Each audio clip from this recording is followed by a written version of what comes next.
Welcome to the Burn Boot Camp podcast. I'm your host, Morgan Klein, co-founder and CEO, along with my husband and company visionary, Devin Klein. And together, with our amazing team, we are going to help you push past your limits, not just physically in our gyms, but right here, mentally, emotionally, and spiritually on the Burn Boot Camp podcast. Together, we will take on challenges and break through barriers to transform into the best possible version of ourselves. We are more than a gym. We are a community. Your community. Let's go, Burn Nation.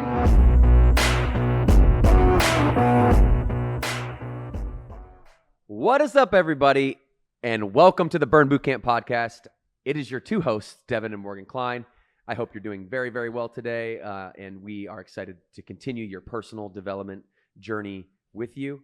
And we have some stories that are very exciting that we're going to talk about. We're going to bring in a special guest today. It's a first for the Burn Boot Camp podcast. We're going to bring in a live guest. We're going to patch them in from HQ. We're going to bring in our COO, Amber Burke. But Morg, we have some headlines. Before I get into the headlines, you know, it is starting to get warmer outside here in Charlotte, North Carolina. We had an amazing night last night out kind of at the park in nature. It's that time of the year, at least in the Southeast, where people are starting to get back outdoors. And those in the Northeast, really Midwest, they're probably a little bit mad that it's February right now and we're getting outdoors. Well, I think it teases us. We have to be careful. We're still going to get a little bit of cold weather and, you know, but we got to take it when we can get it. Yes. Okay. So we have these stories that we're excited to really dive into today. And there's also a member question. Okay. So I'm going to go through those really quickly for everybody, give you a little teaser, a little foreshadowing. 4 stories that are really important. One, we're going to talk about leadership today. We've been talking a lot about nutrition. We've been talking a lot about emotional intelligence. We're going to talk about some of that today. But we've been talking a lot about nutrition. And so we haven't really, in a few episodes, covered leadership. And we all know that leadership is an essential element to all of our lives. We're at least the leader of our own life. So we're going to bring in one of the bona fide leaders at Burn HQ, our COO, Amber Burke, to be able to comment on how process-driven leaders enhance performance. Article number 2, doctors are going to look at the effects of processed food. We get to hear from Andrew Huberman and Dr. Zachary Knight. Got a clip for you to play there. We're going to tee him up, as well as look at an article from Women's Health Magazine. Number 3, 12 short sentences emotionally intelligent people use under pressure. Morgan, you are under pressure all the time. I'm under pressure all the time.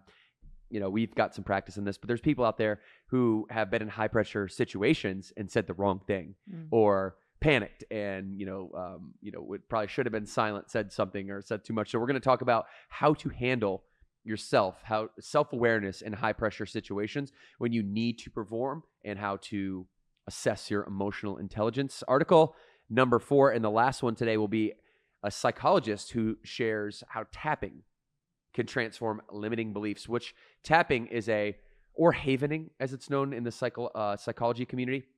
It is a technique to stave off anxiety and to really calm yourself, calm your nerves. So we're going to talk about that. That's a Forbes article. And then, like I said, we have a question from a member from our grab bag of questions, Cindy from Charlottesville, VA. What are some of your craziest health and fitness hacks and trends you've ever tried? Morgan's ears perks up when she hears that one because she's got that she got the foundation. Don't get me wrong. She's eating, training, sleeping, recovering, repeating, but also, she had a red mask or 2 or an enema or 4. Oh my gosh. Or we're going to bring that up some again. other hacks. I know. Well, it's just who you are. That's what I love about you. All right. Are you, what sticks out to you the most? What are you most excited for? I am excited for our chat with Amber because I love talking leadership and I love talking process. And then I also am looking for the 12 things that people under pressure say because I find myself using a lot of those terms. So I'd love to just share more and give these tools to the audience. Well, we have an article on entrepreneur.com, and the title of it is 4 Pillars of Leadership, How Process-Driven Leaders Enhance Performance. Now, they really separate process-driven leaders from results-oriented leaders, okay? And obviously, Amber's an expert on this, so we're going to patch her in a moment. But before we do that, I want to make sure that you're able to kind of give your intake and lead people into what a performance-driven leader is, and what your thoughts on that are versus a results-oriented leader. And then we're going to patch in Amber, and we're going to have a conversation around this. And so you read the article, I'm assuming, right? Mm-hmm. All right. So what is your take on the 4 pillars of leadership based on this entrepreneur article? You live it. A lot of times journalists are writing about it, not living it. I'm not sure who this person, Hope Horner, is, but what is your experience, Morgan, in terms of these pillars of leadership and how they separate it into process versus results oriented? Well, let me first just kind of break down the 4 pillars, because I don't want to just mention it and then not explain what that means. So according to this article, the first pillar, the first pillar is planning. So that is the first pillar of effective leadership. And then number 2 is clear expectations. So people. So you have planning, people. And then number 3 is process. And number 4 is performance. So I 100% agree with all of this. And I think we've worked really hard at Burn HQ to get better and better at this. We always still have opportunity, but when you continue to grow as an organization and people's responsibilities change and your vision change, your goals change, it's important always to come back to some foundational pillars like this. And that is, number 1 is process, because I think about who we were 10 years ago and who we are now. We have evolved our processes every single year because we've either gotten better at them or we've gotten more efficient in technology. So maybe the process does look different. So it's important that you have documented processes, and everybody that's part of a process understands the role that they take in that process. Otherwise, everyone's kind of just wild west in it, and that creates a lot of risk in your organization. It's a new verb. Yeah, wild west in it. It creates risk from my perspective, because we like to say this a lot, the get hit by a bus test. If somebody has a process in their head or only they can do it, what happens if they something unfortunate happens to them, or they leave the organization, and they're no longer there? If you don't have that documented process that is followed and understood by all, then it leaves your business at vulnerability. Well, we've gone through some stages of this, and I'm excited to patch in Amber, and we're going to go ahead and do that now, because I've got a few questions for us. And you guys are listeners, viewers, you guys are getting Burn Bootcamp leadership. Welcome, Amber Burke, our COO, longtime Burn member, longtime fitness corporate warrior who really joined Burn first before Morgan and I had the privilege to partner with her as our COO. And so you guys are looking at the C-suite here, and Amber Burke, we're so excited to be. You're the first guest ever on the live stream patching in. I think we got like name cards and title cards for you and all types of stuff. So welcome, Amber Burke, to the podcast. Thank you. I'm super excited to be here. I love this kind of stuff. Yes, and we're going to have a nice banter back and forth here for a few minutes while we have some of your time. Thanks for joining us. We want to get your thoughts on this article. You're living this every day. A lot of times journalists are not living this every day, but they're taking perspective from people like you, like Morgan, like myself. What do you think, what are your organic thoughts on process-driven versus results-driven? Is it one or the other? And then how does contextualize this whole concept for us, given that you're doing it every day? Yeah, I think, one way is not the answer. You can't silo this into a perfect way to lead. I think part of being a leader, especially at our level, is understanding where do each of these things have their place in the business and in the organization in order to come together and really culminate in the way that we organize the business into ultimately achieving goal and, having growth. And so if we think of it as at a macro level, it's like vision, strategy, tactics. And then within each of those is a leadership style to get certain teams to be able to execute. And I think each individual person that's on the team is also going to have an alignment to the way that they either lead or are led. And I think that's part of the conversation as a leader, is that you have to understand the way that your people are led or want to be led or understand leadership. If I'm trying to lead someone who's process oriented, as I tend to, that's my primary way, is process. But it's not my only way. Secondarily is definitely results and performance. And they probably are pretty close for me at this stage and what I'm responsible for at Burn Bootcamp. But I also have to be able to speak the right language to my team. And so I have some very people oriented leaders on my team. And in the article, it identifies that if I can't get my processes, or if I don't allow a certain amount of collaboration from the people on my team that align to a different style, then I'm either going to have gaps in the process. I'm going to lose an inspirational piece because you can't make anybody do anything. You can only inspire them to do so.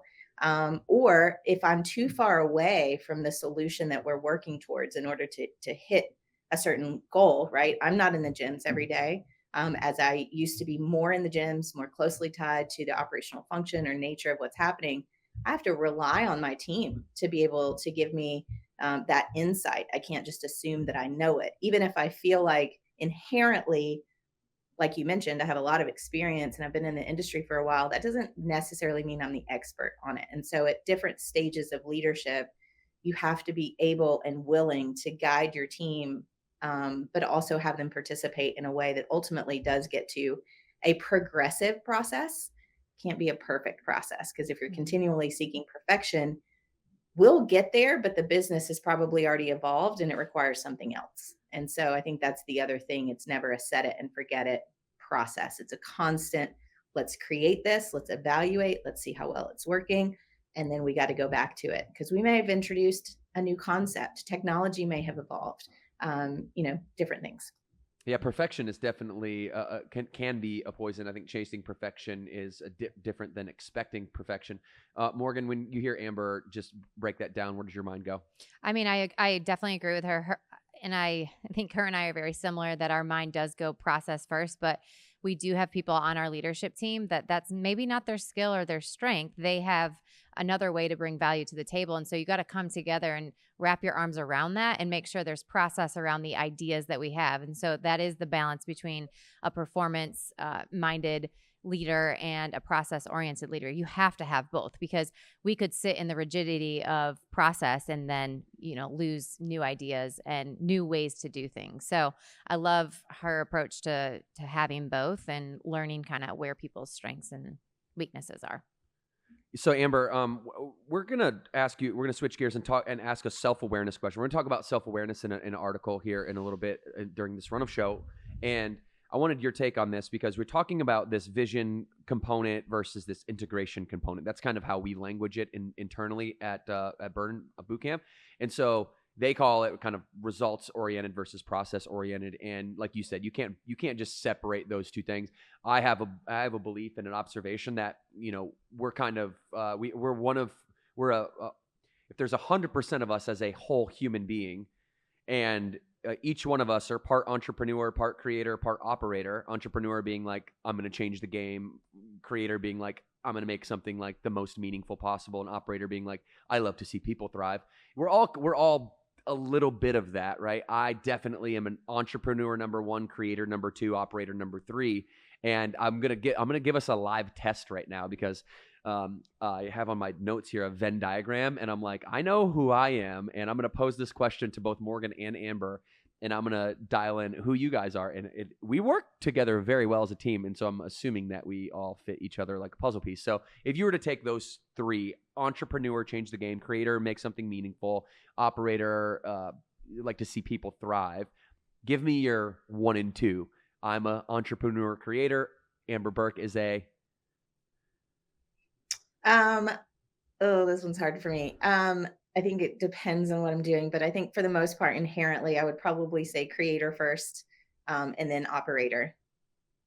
Creator, operator. Morgan, what about you? Operator first, entrepreneur See, second. We all have a different leading trait. That's great. So Amber, when you think about, knowing who you are, how does that help you as a leader in your strengths and, really bring that back into, integrating into process-oriented a way of moving about your day? Yeah, you started with self-awareness, and I think that's probably the biggest lesson that I've learned over the course of my career, is having the self-awareness to be curious, ask questions, seek to understand, go learn enough to be maybe not dangerous, because that's dangerous, but educated enough to have educated questions when you're in a room with people who you assume or know to be subject matter experts, and being okay with not being the smartest person in the room, the person that knows everything. I think that's probably a more immature, maybe self-protective mechanism. And I 100% showed up in that way in rooms sometimes. While the balance of that could definitely be fake it till you make it. Because there's a part of that that if you want a seat at the table, you better go after it and demonstrate a certain level of just tenacity and willingness. But then when you get to a level where you are personally responsible and accountable either for KPIs or people, then you have to be willing to gather enough information and assessment, and knowledge to be able to make the right decision to at least get to either that KPI or the growth or the professional maturity for that person or that team that you're working with. And so it just, for me, it starts to become the more responsibility you have to deliver whatever it is, the more curious you have to be and the more aware of what you know and what you don't know. And if you know it and you're convicted about it and it's evidence-based performance that is able to show up and give somebody the confidence that you do know that, then that's a great piece. But the other part is, I've taken on roles even in the last 12 months that there's stuff that I didn't know. And so I either had to go seek it out, I had to fail forward fast.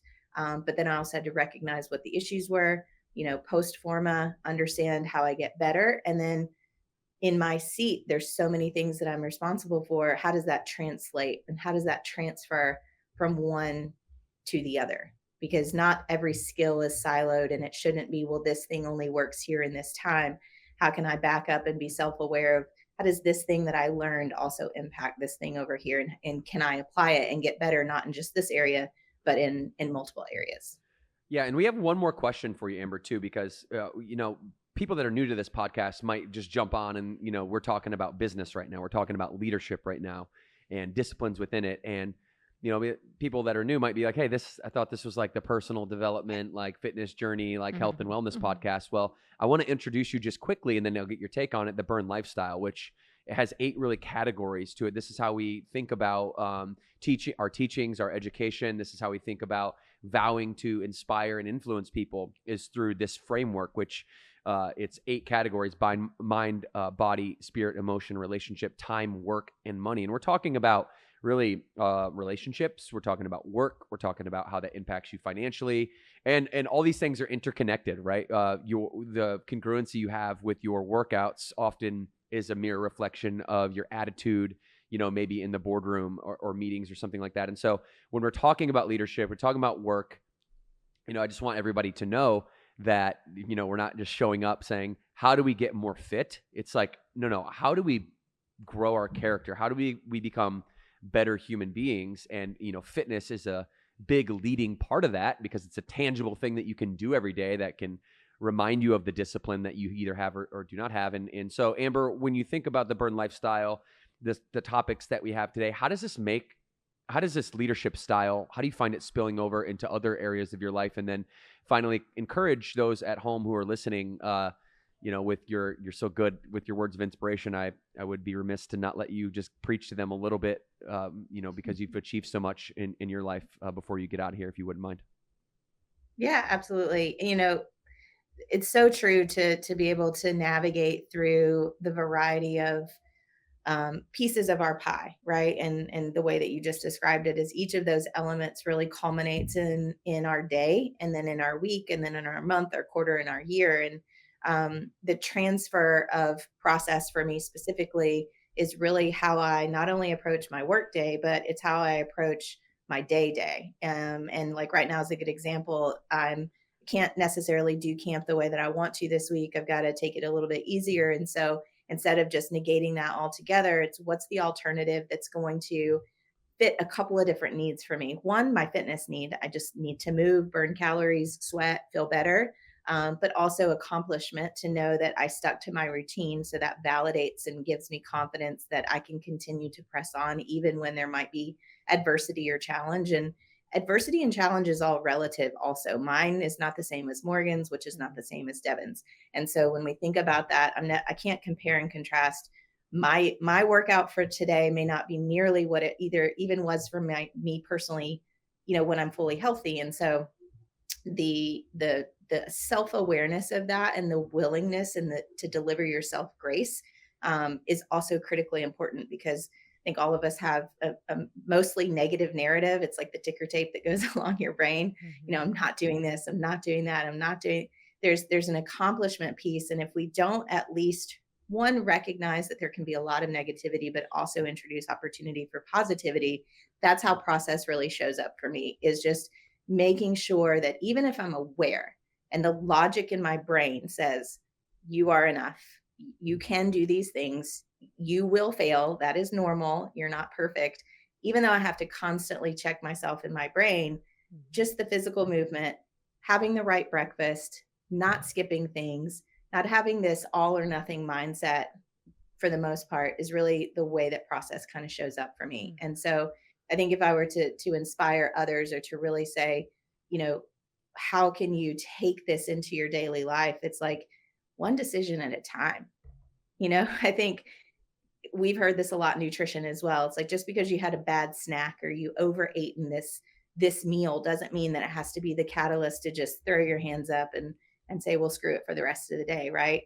I had this conversation actually with one of our leaders yesterday around prioritizing, and how are you looking at the percentage of time that you spend doing this thing that you may not see as valuable, but it seems overwhelming. Well, let's back up and just do the math. How many hours are in a week, and how many hours are you spending doing on this thing? Is it really as much as you think? And so when we look at the process of just evaluating how much time am I spending either doing the things that I want to do, that I have to do, or that, I don't want to do, what does that look like? And if you have the process to evaluate that, then you can start to make the tweaks that you need to get to a place where you have a mostly positive daily process. And I love what you mentioned when you mentioned time. There's 168 hours in every single week, and you're suggesting that the more congruent you are with each of these pieces of your life, these categories that we call the Burn lifestyle, the more productive you feel in that time. And we're getting ready to show a story for Lisa and Eric Sauce, who are from the LKN/TKK locations. They go to both. And before we show that video, I just wanted to, because they're going to hear a burn story, and like we're the three people that every day have to make those hard decisions in order to make things like Lisa and Eric's story possible.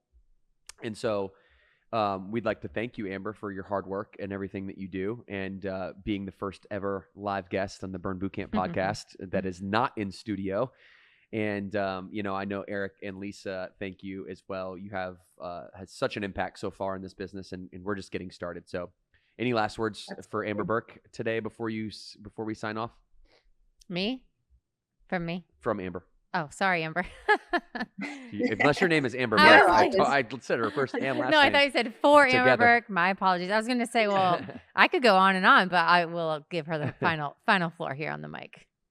It's funny, in camp, no matter the trainer, it's always my first and last name. So I guess I just have that name. It's always Amber Burke. So I always know who they're talking about. No, I would just say, guys, give yourself some grace. Still set the bar high. Go crush it. But know that crushing it isn't perfection, right? Lift one more rep, rest 10 less seconds, move 2 more minutes. Incremental still adds up. So that's it. The little things, the small wins. Thanks, Amber Burke. Thanks, Amber. See ya. Okay, everybody. Well, that was fun. We're going to do that more. If you know anybody that you'd like to patch in from across the world, podcast@burnbootcamp.com. And producer Chelsea is there waiting for you. We have the burn story today. Lisa, who's been here in the studio, by the way, and Eric. This is a great video. I'm going to let it speaks for itself, so we'll go ahead and roll video and react to this afterward. I started my burn journey a couple years ago. Gave it a shot on one of the promos they had going on, and I instantly fell in love. I loved everything they were about, focusing on, pushing your body, lifting heavy while also having good form, rest, fueling your body, and just the overall approach. It just really resonated with me. And then eventually I started seeing results and I became addicted. All of the trainers are fantastic. They are always there to push you, even when you don't think you can go more or heavier or harder. They are there and they challenge you because they know you can do it. And then eventually I convinced him to go. I've dragged him on many fitness fiascos through our time together, and I promised him this is not your normal all women sort of thing, that I think you'll like it. And then he eventually started coming as well. Yeah, and she invited me, and I was hesitant at first. I was like, oh great, a Zumba class or something like that, but it was not the case at all. It was heavy weights, someone pushing you the whole time. There were other dads there, other husbands, guys that I could really relate to. There are the personal trainers, they push you very hard, places you think you can't go, and just the whole environment of positive energy, the structure of the workouts, it really changes your whole lifestyle once you commit to it, because it becomes like a family thing for us with our daughters. They really enjoy the child care. They go to mommy and daddy's gym on Saturdays. And it's a great experience. I have so much flexibility also with the universal membership. I work across town, and when I have to be in the office, I don't miss a workout. And then on vacations and business trips, we both get to work out, and there's no obstacles in our way. So it just really helps you be able to commit to like a healthy lifestyle and get to meet a lot of people doing the same thing along the way. Well, thank you, Eric and Lisa, for sharing that story. I love that testimony because it just really it solidifies the mission that we have to empower women and their families. And so Lisa started and had a transformation and then invited her husband. And after so much hesitancy, which we hear all the time, because gosh, I don't want to go to that girl's gym. But then they usually come and they love it and they understand. And then they have a transformation themselves. And then as Eric said, now they're bringing their kids. So it's a family event. And we just love to bring that to so many communities. Guys, we're in 44 states. We've got over 350 open locations. And this Valentine's Day, you can bring your main squeeze, that one that you want to bring into the gym, for free. So February 14th is a free camp for all at all of our locations. So we're going to make sure that we share that in the show notes. You can go right to our link, find your location, and sign up for that offer. Second article today, Morgan, comes from Women's Health Magazine. We're going to look at an Andrew Huberman podcast because I like to listen to him when it comes to all science stuff. I'm not a scientist or a psychologist. I just like to play the armchair version of this on the podcast, but I will lean on, experts out there. And, hopefully if we talk about Andrew Huberman enough, we can patch him in too. And just like Amber Burke. So this article was written by a doctor, which I always like when MDs actually write the article. So this one interested me. A doctor looked into the effects of processed food on the body, and what she discovered will change the way you eat. Okay, so she's the author of Good Energy. This really discusses the overall, there's really two laws. Excuse me, y'all. There's two laws when it comes to calories. The law of thermodynamics, calories in versus calories out. We're a big believer of that. But also, and this is where quality of calories comes in, molecular formations of different foods. So there's two kind of schools of thought here. And you know what? Let's go to the Huberman clip because I thought that was informative. This is Dr. Knight and on the Andrew Huberman podcast talking about the law of thermodynamics, the processed food, calories in, calories out, molecular formations, kind of all that stuff. Let's play this clip and we'll react to this. First of the ultra-processed meals. So they had the selection of ultra-processed meals for a couple weeks and then switched them to the non-ultra-processed meals. And then also did it in the reverse order. So the other half of the people, they got the regular food first, then they got the ultra-processed food. And what he found is that even though people rated the foods as equally palatable, they ate much more the ultra processed food, and they actually gained weight during that 2-week period when they were being given the ultra processed foods, and then when you switch them, they lost weight. So the idea being that you can have two sets of food that you sort of have equal preferences for, but something about the ultra processed food is making you eat more of it when you actually consume it. And there's a number of ideas about why that could be. So one idea is that these ultra processed foods have been optimized to have the right percentage of fat and sugar and protein to sort of promote more consumption once you start eating it. So that could be part of it. Another idea is that, a big thing about whole foods is that they take more energy to digest and they have more volume. So one of the striking things from that study is if you just look at the pictures of the meals, they're the same number of calories, but there's so much more food seemingly on the non-processed food versus the ultra-processed food. And that's just because whole foods are bigger because they're not so energy dense. So, and we know that, for example, volume is a major signal in the short term for regulating food intake. So if you just eat more volume, that could be valuable.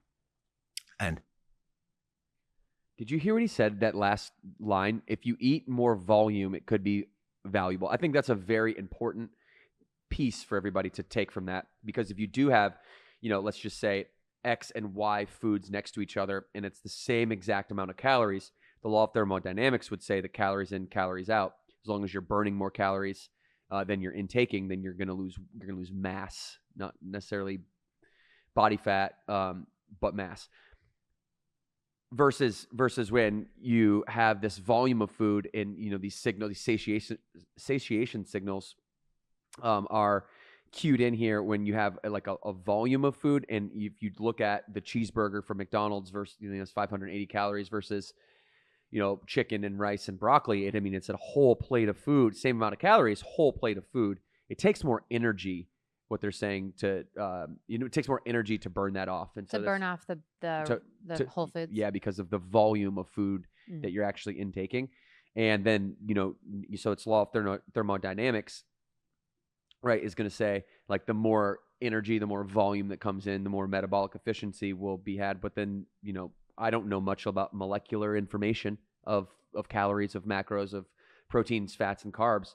But, you then go into, researching this, and here's a couple of things that I found, and maybe I'll ask you some practical tips or advice or experience around your diet personally, and, just some of the ways in which, going back to the article, some of the ways in which you eat healthy, but don't have a preference for bad food. So what are some of the good, healthy, volume-based meals that you eat that you prefer just as well to Taco Bell or whatever crappy calorie food there is?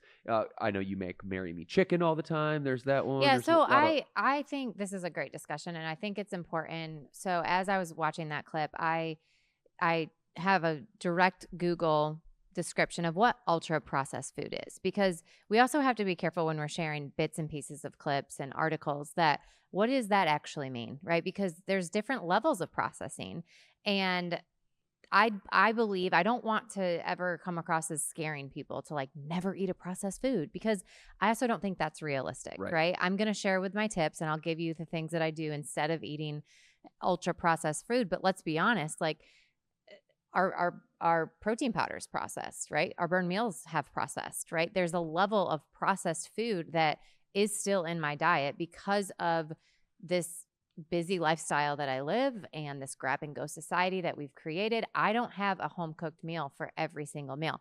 Now, if you can do that, I think great, do that. That is the best, they're saying in these studies. But the definition of ultra processed food is highly manufactured food products that have undergone extensive processing and typically contain multiple ingredients, including added sugars, fats, salts, preservatives, artificial flavors, colors, emulsifiers, stabilizers, texturizers, processed meat such as sausage and hot dogs, instant noodles, pizza, frozen meals, and then, of course, packaged food like cookies, chips, and candy. So that to me is that ultra processed, right? And then you're going to have some sort of a middle ground where you're still consuming processed food.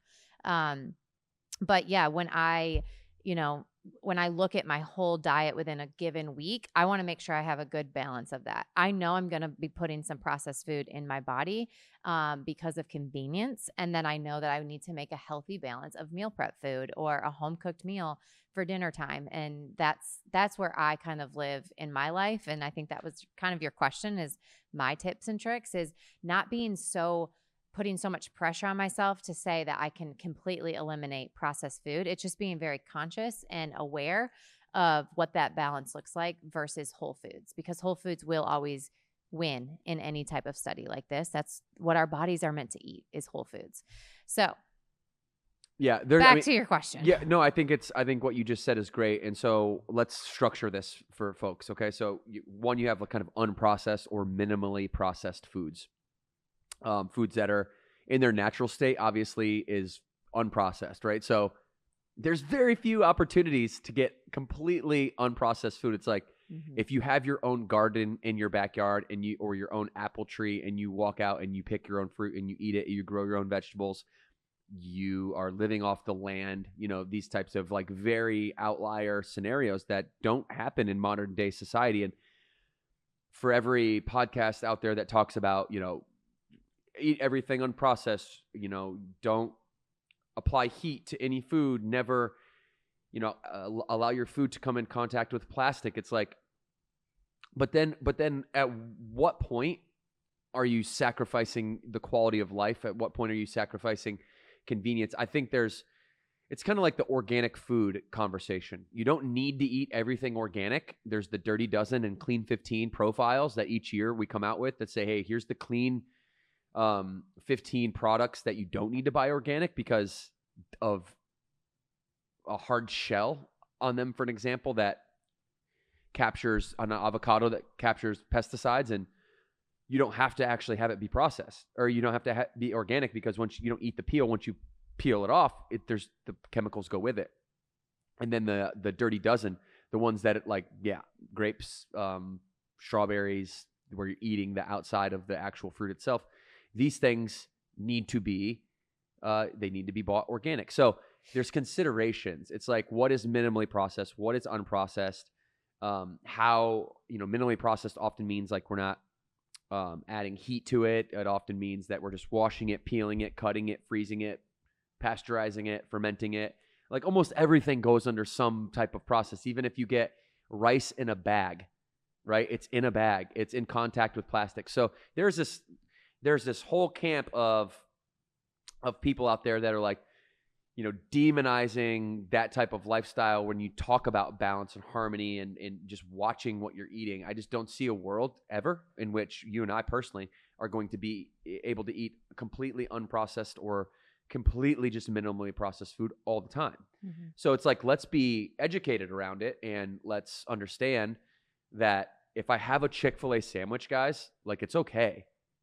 But let's just have one like every other Saturday, not 3 nights a week for dinner, because you become what you eat most of the time. Mm-hmm. And so, yeah, it's just there's another level that's like where it's like a culinary processing, where I've got to put together raw ingredients, bring them together, mix them together, cook them, ferment them, add different things. So that's a form of processing. You're adding heat. You're applying heat to it. And then what most people think when you just say processed food is the ultra high processed food that is like one step better than cardboard. Mm-hmm. It's like not very nutritious for you at all.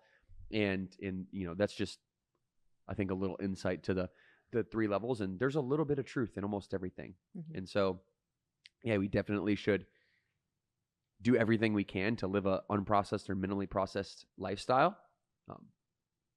Probably not going to happen for 99.999. Yeah, and I think the next steps for us is saying, okay, where is there processed food in my life? Like you said, the good food, maybe. Did you mention Taco Bell in your question to me? Well, I just said that, as opposed to like an ultra processed food, Taco Bell, you could make like, so let's carry that out, right? Like tacos and Taco Bell and a Crunchwrap Supreme. Like, what I would take from that is, instead of going through Taco Bell, how can I swap out some ingredients to make this healthier at home, so I can still satisfy that desire or that craving, but I'm doing it with grass-fed beef, and I'm doing it with, maybe a different type of tortilla that doesn't have so much processing to It's it. not the almond flour ones, So, y'all. Those, you those are can't keep them. good. They They crack. are, They do crack. You're right. but there's not a taco if my meat is falling out the bottom of it. It just cracks in half, and my meat just falls on the plate. Yeah. There should be a The company. cassava ones are better. Are they good? The cassava ones are better than the almond one or almond flour ones, and this is the Siete brand that I like. But Okay. yes, All right. So I heard they're blown up. The almond flour ones, right? they're blown all up. good. I mean, Siete has Can we Google a picture of those so people can the see almond flour, the ones or Morgan likes? the cassava. Siete? Cassava? Yep. All right. While she's doing that, go ahead. Yeah. So no, I think, to round that out, we just showed the clip and we don't really know what the diet was, but they did inform us of being ultra processed. So that could be on that extreme end, And so I just think we have to kind of take bits and pieces from this type of knowledge and say, okay, how can I realistically apply it to my life? Yep, there it is. Grain-free tortillas. It comes in almond flour or cassava. And the cassava one does not fall apart as much. But that would be an example for me of how I am making taco night more healthier for my family. So not to get too sciencey, but I want to bring it back just for a moment to the conversation of calories in, calories out versus quality calories. Mm-hmm. Both things are true. Mm-hmm. I'm a big believer that the law of thermodynamics, quality calories in and calories out, energy burned versus energy consumed is the number one factor. Yeah, but let's challenge this a little bit, because we know a lot of different diets, right? And a lot of different things that people eat. So let's say I stay within a calorie deficit. Okay, let's say 1,300 calories is like where I need to be. And I'm just ballparking. Yes. Too low, but yes. And because I have to create a deficit. So let's say 1,300. Yes, that's too low. So, okay, 1,500, for Still whatever too low, purpose. but okay. Okay. We're getting closer. For you, probably more like 1,800 to 2,100 a day. To create a deficit, I think that's too high. Nope. Anyways. Okay. Not too high. That's what every member says to me, by the way. They all say that's way too high. And I'm like, well, we're not going to go from 1,300 calories with, 120 grams of fat and 20 grams of protein to 2,000 calories with 200 grams of protein and 20 grams. We're not going to, or 50 grams of fat. We're not going to do that overnight, but that's the end goal is to build metabolic efficiency, work out in the gym, hypertrophy in the gym. You're going to start to build the muscle mass needed to require those calories over time. Mm-hmm. But there is the rebounding effect that, a lot of bodybuilders get this when they eat too many carbs right away after not having carbs for a long time. So you don't want to just jump into it. But let's go back to your example, right?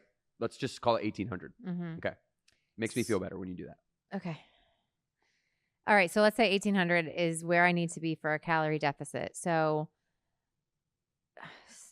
it debunks my argument if we go to 1,800 calories. Okay, so let's play out what. That's good because that's what does. Which happen is fine. In Which is good. Let's play out like the child of the '90s scenario where you grew up in the '90s. All you saw was lose this, slim down that, bikini waist this, and you think that 1,200 calories or 1,000 calories is the way to lose weight fast. Let's just play that scenario out. Mm-hmm. Is that what you mean? Okay. Well, let's go there I think where my point is 1,500 or 1,200 calories can add up pretty quickly. So then if you think about volume and you think about your food choices that could still have volume but like lower calories, but does it have the same effect from the science here that they're talking about in the article? If let's say I eat a Think Thin bar, 300 calories to get to my calorie goal for the day, but it doesn't do the same effect of burning, right? It's not doing the same metabolic effect for me. So am I canceling it out when I'm choosing things that maybe are still higher in calories but lower in volume? It's a great thought, and that's where most people go, and that is the argument around why molecular structure is more important. Like some people would say, it doesn't matter how many calories you eat, right? Mm-hmm. Like let me steelman that argument. It doesn't matter how many calories you eat. Look at Steve. Steve eats 5,500 calories every single day. Steve's got a 6-pack and has had one. 500. Yeah. I mean, That's a we all lot. know those people who just smash food. Yeah. John, for example, Cheyenne's husband, John. So my brother-in-law, my sister's husband, he is just naturally, genetically, freakishly shredded, and he'll eat whatever, and it doesn't matter. So there's a genetic piece to it, and that most people's argument is like, look at John, or look at this person who those laws don't apply. Well, there's outliers in every scenario. Would be my, there's not one size that fits every human being and every person. But if you were to, here's the test. Here's why I believe, and while I'm in the camp of the law of thermodynamics trumps the law of molecular structure, is because if I took quality calories and I ate 5,500 quality calories, and my goal was, and I did that for 10 years, I'm going to gain body fat. I'm going to consistently gain body fat over time. And if I consistently gain too much body fat over time because I'm over consuming the amount of energy that I need to live my daily life, I'm going to accumulate that body fat. Mhm. Toxins are stored deep in body fat, and body fat and excess adipose tissue is dangerous over time. If you get to 40% body fat, your lifespan starts to go down. If you, but I think it's, I think the stat is, check me on this, I think it's at 30% body fat, or as soon as a human being crosses over into the obesity category, that their lifespan on average is impacted by 7 years, right? So but it's clearly obesity, I believe, is close or has already overtaken the amount of deaths related to obesity than cigarettes. Think about how crazy that is.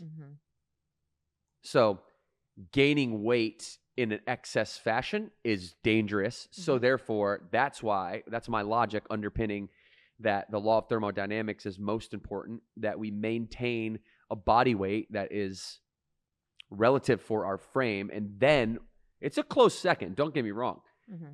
Then it's the molecular infrastructure. It's the compound. It's the composition of your calories, quality of calories, proteins, fats, carbs, the way those are made up, the chemical compounds whose atoms are kind of arranged in a specific way,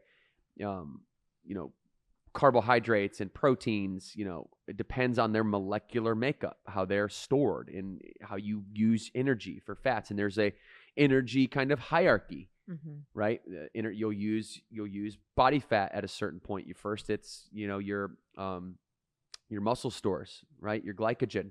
You're going to use that for quick energy for muscular contractions, those, and I might have to refresh myself on like the hierarchy, but down the hierarchy is then a body fat usage for energy.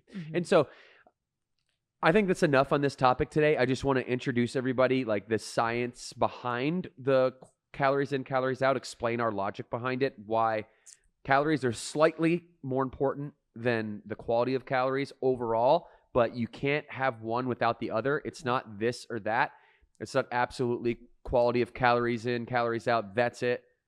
Or it's not just, calories in, calories out, or quality of calories. It's both of those things. Devin, to fact check you on the reduction of life expectancy. So when you're severely obese, so BMI of over 40, it shortens your life expectancy by 8 to 10 years. And then moderate obesity, 3 to 5 years. Okay. And that's 30 to 35. Okay. BMI. So studies show that severe obesity, a BMI over 40, can shorten life expectancy 8 to 10 years. And then a moderate obesity, BMI over 30, is a 3 to 5 year reduction in life. So this is it's just real stuff. And I'm very concerned with the trajectory of obesity in the world. And that's why we do what we do. And if you have excess body fat, that doesn't make you a fat person. It just makes you have it. And it's dangerous to have it, but that's okay. And you probably don't feel that great if you do have it, because it is a source of negative energy, and you're going to store negative energy in body fat. And we just want you to be healthy. We want you to be happy, and we want you to live a life on your terms. And if your belief system is, hey, Devin, listen, big is beautiful, and I'm a bigger person, and I always have been that way. I take pride in that, and that's really important to me. That's great. And I'm not here to try to tell you differently. I'm just here to say, hey, let's get our body fat under control, because it is actually directly correlated to longevity, and I'm worried about the memories that you're able to make with your family because you get to live those extra 8 to 10 years. So, Morgan, any last thoughts on this really interesting topic? No, I think it was a good discussion. Okay, we're going to talk about the 12 short sentences emotionally intelligent people use under pressure. Morgan, I know that this one was one you've really been excited for. And while the team pulls up the article, I know that you have been in a high pressure situation out there, and I know because I've been in these situations many times, less recently, more in the beginning of my career, in which you walk away from these situations and you folded, or you didn't say the right thing, or you just, you ever have those times when you rewind or you play the tape back like a good self-aware human being will do on any interaction with another human, and you ask yourself, what went well about that? What didn't go well about that? And sometimes if you didn't do it, if you didn't have the right conversation, or it wasn't right to you, didn't feel right, you might turn around and say, you might go inward and say, Devin, you're such a dummy. Why would you do that? Why would you say it like that? That was the dumbest thing to say. You just don't have that arsenal of things to prepare you to be emotionally intelligent when you're under pressure. I've got, before we dive into this, Morgan, I know you're excited to dive in. There's a foundational, I think, universal, timeless concept that I first learned about when I read Meditations by Marcus Aurelius. If you've never read, Google this so they can see a picture of this book cover. If you've never read Meditations by Marcus Aurelius, I mean, it is by far like one of the most profound books to guide your life. I read this early on when I started becoming an entrepreneur, and have read it a couple times since then in bits and pieces here and there. This book that you can see on your screen if you're watching this on YouTube or Spotify. Are we live with videos on Apple yet? We're not live with videos on Apple yet, so Spotify or YouTube. But one of the meditations in here, and Chelsea will Google this. Maybe I can get the exact quote as I talk about this. But Marcus Aurelius writes, and he's the emperor of Rome, right? He is like the guy. That is not who I thought Marcus Aurelius was. Who do you think he was? Who's that other Marcus guy that we've seen? Marcus Aurelius? You mean are you talking about the founder of Camping World? Or maybe. I think so. Marcus Lemonis. Yeah, talking that's about Marcus. who I'm thinking of. No. Marcus Okay. Lemonis. Let's show a picture of Marcus Lemonis. Sorry, Marcus, I got you confused. We saw him speak one time. He's the yeah. founder of Camping World, I believe. When you pulled it up, I was like, Yes, I was like, Marcus wait, that's Lemonis. not the same guy. Okay. No. I heard him speak, and it was definitely Marcus Aurelius and Marcus Lemonis are two completely separate people. Aurelius was the Roman Empire, led the Roman Empire, and I mean, obviously, that was the America of that day, the best nation, the best governmental, and it was the empire, right? And so he writes a diary to himself every day. This is not meant to be a published book. He writes a diary to himself every day called Meditations, and it's just him waking up in the morning, writing down his thoughts. And imagine this: he's probably pissed off today that we know that he actually thought this way. He never meant for this book to be published. It was just his journal for himself. But they found the book and they published the book, and it's been one of the most timeless classics. It's helped me so much in my life. I highly, highly recommend that to you if you are looking for some kind of foundational knowledge and guidance.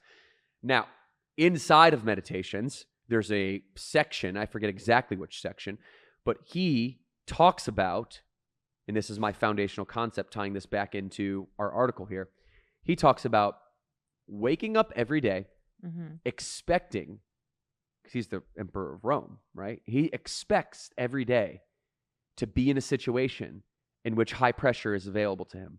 He expects every day to be in a situation in which there are people who are rude to him, that misunderstand him, that he says something like throw stones. And it is foolish upon you to wake up in the morning and expect not to have those situations. So if you're surprised by any situation you might encounter with somebody rude, disrespectful, unfriendly, if you're surprised by that, that's on you. That's not on somebody else. It's not incumbent upon them to understand your psychology. So here is the quote. It says, when you wake up in the morning, tell yourself, the people I deal with today will be meddling, ungrateful, arrogant, dishonest, jealous, and surly. They are like this because they cannot tell good from evil, but I have seen the beauty of good and the ugliness of evil, and have recognized that the wrongdoer has a nature related to my own, not of the same blood and birth, but the same mind, and possessing a share of the divine. And so none of them can hurt me. No one can implicate me in ugliness, nor can I feel angry at my relative or hate him. We were born to work together, like feet, hands, and eyes, like two rows of teeth, upper and lower. To obstruct each other is unnatural. To feel anger at someone, to turn your back on him, these are unnatural. Marcus Aurelius is saying there is a piece of God in everybody. Some people do not see the God that you must see in them. They do not see that same piece of God in themselves. Therefore, they will show up arrogant, unsurly. They will be egotistical. They will be the reflection of the antithesis of God, the opposite of God, the Antichrist, the devil. And they will represent that, and they will show up that way. So if you do not anticipate that, then you're going to be on the defense. And when you're in the defense, you're going to point and you're going to blame at other people. And what he's saying is expect it. And then when you do expect it, realize and have empathy toward the folks that are, if you want to pull that quote back up real quick so folks at home can see it, there's this piece where he says, they are not of my same blood and birth, meaning they're not my family, but they are the same mind. They're the same collective consciousness. They are possessing a share of the divine. A share of God lives in me and it lives in them. We are one and the same. So because of this, no one can hurt me. Because I expect to be hurt, no one can hurt me. No one can make me do unto myself what I do not allow to be done unto myself. And so this was just kind of very profound. And it made me think about, I know we're getting philosophical here, but as we go back to this article in emotional intelligence, it's like, isn't part of emotional intelligence anticipating those situations that you're going to be in and having these little cues, these little language patterns that this article discusses, which I think they have some really great ideas in here. Yeah. That's where my mind went when I think of this article. Morgan, thoughts? Yeah, I agree. I think also that creates the right expectations when you can wake up and maybe look at that quote or have that mindset. So yeah, as I read this, I think a lot too of what we talked about with leadership, with Amber is relatable to how that looks in practice, with some of these quotes and some of these like short form sentences that you can use when you're under pressure. So, as Devin mentioned, there's times that we have been under pressure, whether that's in a one-on-one meeting with a leadership or at a leadership meeting like with 10 people with a lot of high emotion, whether we're talking to franchise partners, whether we're at Summit, whether we're, with vendors, like there's just a lot of the times when you are in business that you're going to have we're going to have tense and stressful and under pressure conversations. And the more you can show up with emotional intelligence, the more productive the meeting and the conversation is going to be. So number one, you cannot always expect others to show up. You can only control yourself. So just to solidify that again, you can do all the things. That doesn't mean the way that people are going to react, but this is going to guide other people to also think differently when you ask really, really good questions, which is something that I focus on as a leader, is just how can I ask better questions? How can I understand perspective before I insert my opinion or my thoughts, because my words have weight, right? Devin's words have weight. So when we speak, people are going to take those words and they're going to, take them for what they are. And so when you can understand the impact that you can have, you have to be more careful with how you say things. And so Devin, do you want me to just go through this list to give our audience that are listening some tips? Yeah, I don't think we need to go through the whole thing. Let's just give them a couple, maybe your favorite.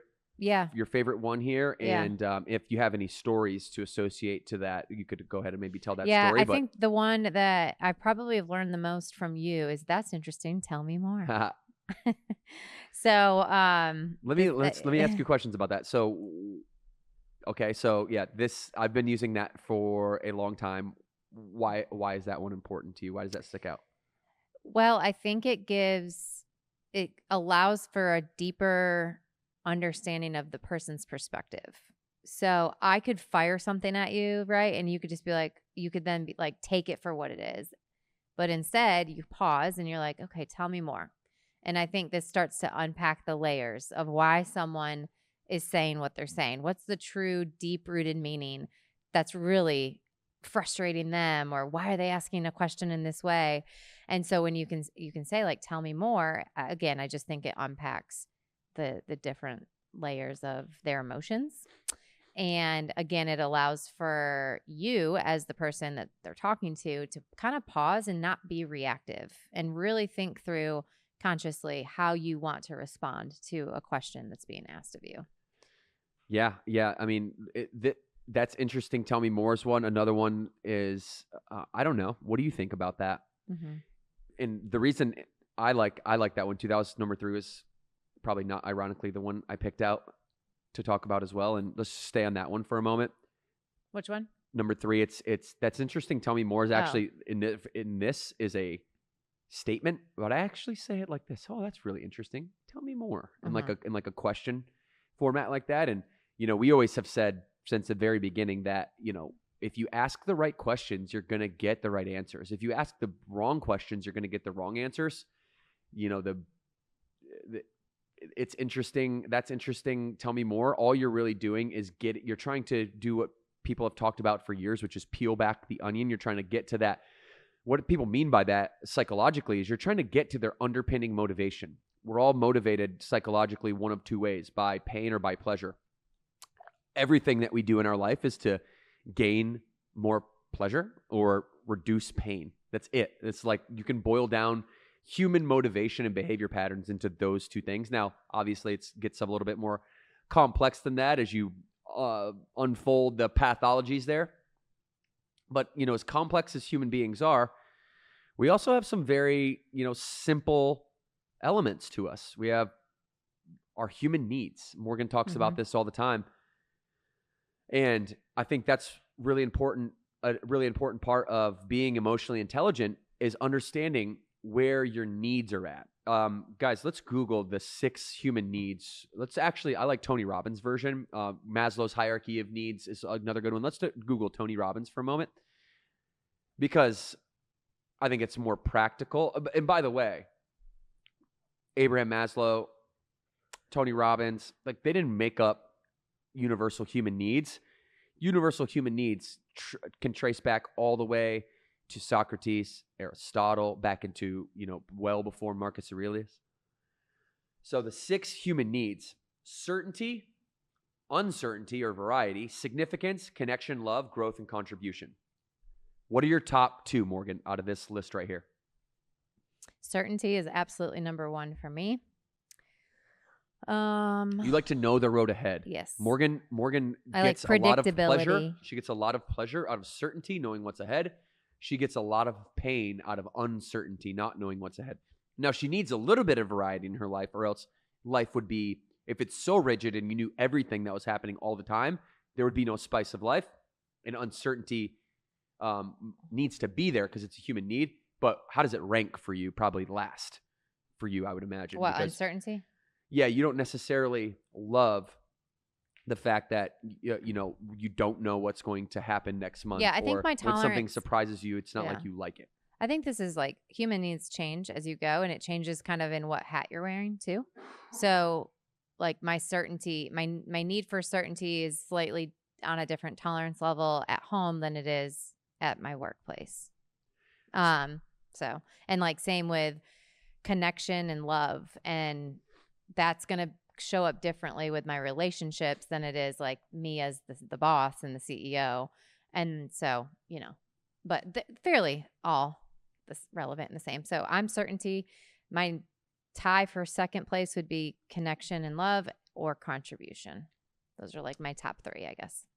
All right, everybody at home. So what I want you guys to do is I want you to take these 6 human needs, and what I want you to do is I want you to order your top 2. I'm going to show them one more time so you can see them, recite them. Give me your top 2 human needs. What is most significant for you?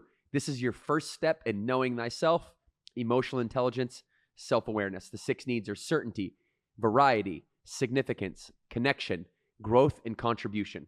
Those are defined as certainty, assurance you can avoid pain and gain pleasure; uncertainty or variety, the need for the unknown, change, new stimulus, net new stuff, new ideas, creation; significance, a feeling of being unique, important, special, or needed; connection or love, strong feeling of closeness, union with someone or something; growth is an expansion, a capability, a capacity; growth in understanding, growth in knowledge, growth in success and monetary wealth; contribution, a sense of giving back to your community, focusing on servicing those around you and making other people better and giving back and supporting others. So what are your top 2? This is your first step in knowing yourself. Go ahead and decide that and tell us. You can either tell us on podcast@burnbootcamp.com or on Instagram. Okay? Mine are, Morgan, what do you think my top 2 needs are? Let's play this game. I actually have them in my phone because we talk about this as a couple. Do you remember our last conversation and what mine were? You just told me yours, so now I'm off the hook and I don't have to remember. Uncertainty. Yeah. And Variety. Yeah, variety. Yeah. Number 1 was growth. Okay. Number 2 was variety. Okay. So I want to change the game and I want to be the trendsetter. And if I don't have those 2 things in my life, if I don't feel like I'm changing the game, if I don't feel like I have, I think third is a contribution. Like if I had to pick a third one, is contribution, like because our whole game, our whole business is giving back, right? It's giving back people their identity, giving back people that connection with themselves, giving them their connection with others, showing them how capable that they really are. And so, interesting article, very, very interesting one. Emotionally intelligent people. Last point on that, EQ is different than IQ. IQ is intellectual intelligence or quotient, I think. IQ is intellectual quotient and EQ is emotional quotient. I think that's right. Is that right? Is that what Q stands for, y'all? And so IQ versus EQ. IQ is fixed. You can't change your IQ. You can't do it.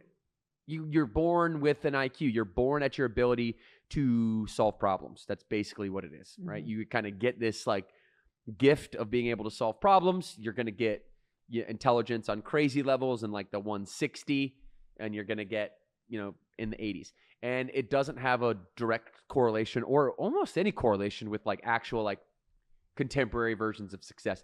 EQ is, in my opinion, much more important. It's like not even close because you actually can control your intellectual ability or your emotional abilities, right? You can control getting better, being more patient. You can control not getting frustrated, not moving out of fear and out of anger. You can control how you react to situations by understanding, your human needs, the hierarchy of them, who you really are as a human being. You can get better at this stuff. EQ is a skill as to where IQ is done unto you, and there's not much you can do about it. So emotional intelligence is by far way more correlated with success. Okay, I was right. Quotient. Okay, we got it. So EQ and IQ, they both matter. EQ is much more correlated to success, and I want everybody to start their emotional intelligence journey if you have not already here on the podcast.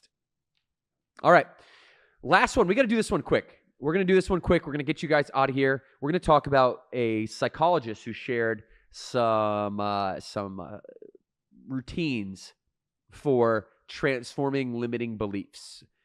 They call it tapping. We've heard it called havening before. I'm a big psychology nerd. You all know that.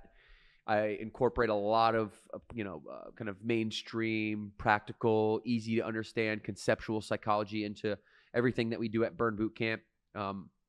Morgan, as a byproduct of that, is also a armchair psychologist. And so what we would like to do is play a clip from the podcast, the Burn Boot Camp podcast. We interviewed Dr. Nicole Kane. And you mean in the podcast? Yes. Yes, in the past. Yes.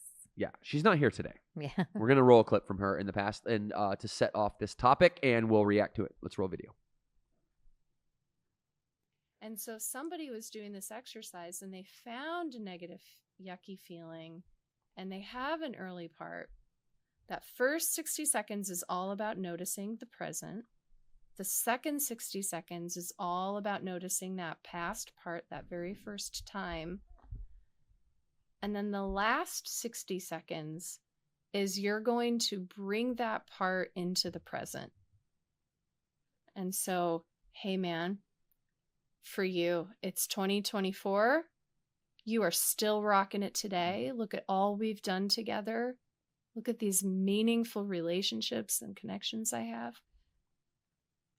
And if somebody is listening to this and it's hard and that part has really struggled, is you can tell that part, you know what? You're not back in the past. You can be in the present. It's 2024. I've got you. And so it can be data to reprogram your nervous system for calm, or it can reprogram your nervous system for presence. I love that. I really meant it when I said I love it. I think ever since I interviewed Dr. Nicole Kane, I had Googled a lot of different havening techniques. Morgan, have you ever heard of this before? Havening techniques or tapping? Definitely tapping. Heard of it, seen it, never personally tried it. Okay, so havening in psychology refers to a set of psychosensory techniques, most commonly known as the havening technique, that are designed to help alleviate emotional distress associated with traumatic memories, stress. Developed by Dr. Ronald Rudin and colleagues, this approach is considered a complementary or alternative therapy in a realm of trauma and anxiety treatment, and it's very practical and it's very easy to do. You can do it as long as you just cross your arms right there. And, some people get in these states where, I don't ever think I'd get in a state where I actually need to do that. But if I ever did, I know what to do. And it's this state of extreme stress, almost like the world is caving in on you stress. And they just teach you to kind of ground yourself. Yeah, like ground yourself. It's what do they say? It's It's neurosensory. It's neurosensory. So what that means is the senses, when you touch yourself and you do this tapping, you're firing different neurons, left side, right side, left side, right side. And seems to just kind of put you in touch with the moment. And I haven't done it since I did the exercise with Dr. Nicole Kane, but I haven't had to much. But I do know people that have extreme anxiety, and there's probably some other underlying belief systems that we would probably need to go through and really talk about. And as our friend and my coach DG Derek Grant talks about, healing this, the 7 laws of the inner child. Healing your inner child is the way to really ultimate forgiveness and ultimate happiness. And to move forward in your life, you need to go backward. You need to reflect. You need to, like Dr. Nicole is saying right there, you got to go forgive that version of yourself who used to do those things, because you're in 2024, in this case 2025 now, and we're not that person anymore. You don't have to move and shake like that anymore. That was the old you. So DG has taught me to go back and reconcile with those versions of myself. Going back to our last article, tell me more, tell me more, tell me more. It's this self-conversation where you say, why do I feel this way? Tell me more. Is that the real reason why I'm feeling this way? Tell me more.